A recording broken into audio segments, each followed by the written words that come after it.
Dagdag kaalaman po, alam nyo ba na ang Binondo Chinatown dito sa Maynila ay itinatag noong 1594 at itinuturing na pinakamatandang Chinatown sa buong mundo.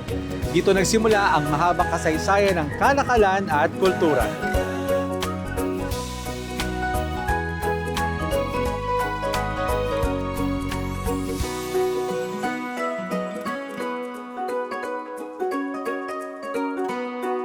Ang Binondo ay tinatag ng mga Espanyol bilang tirahan ng mga Tsinong naninirahan at nagtatrabaho sa Maynila.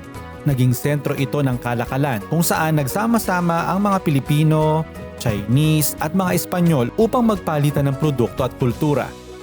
Noong panahon ng kolonyalismo, Binondo ang naging epicenter ng negosyo at commerce sa Pilipinas. Dito nagsimula ang mga sikat na Chinese-Filipino business family na hanggang ngayon ay kilala sa larangan ng negosyo. Ang makasaysayang Binondo Church na itinayo noong 1596 kung saan naganap ang ilang mahalagang pangyayari sa kasaysayan ng bansa. Noong 1900s ang eskolta sa Binondo ang tinaguriang Wall Street ng Pilipinas. Isa ito sa pinaka-prominenteng commercial districts kung saan matatagpuan ang mga unang bangko, department stores at business offices.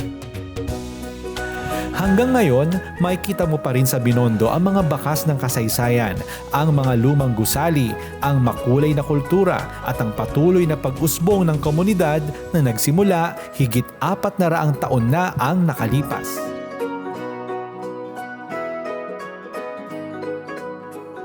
Kaya kapag mapapadaan po kayo dito sa Binondo sa Maynila, tandaan nyo po na bawat kalye, bawat gusali dito ay may malalim na kasaysayan.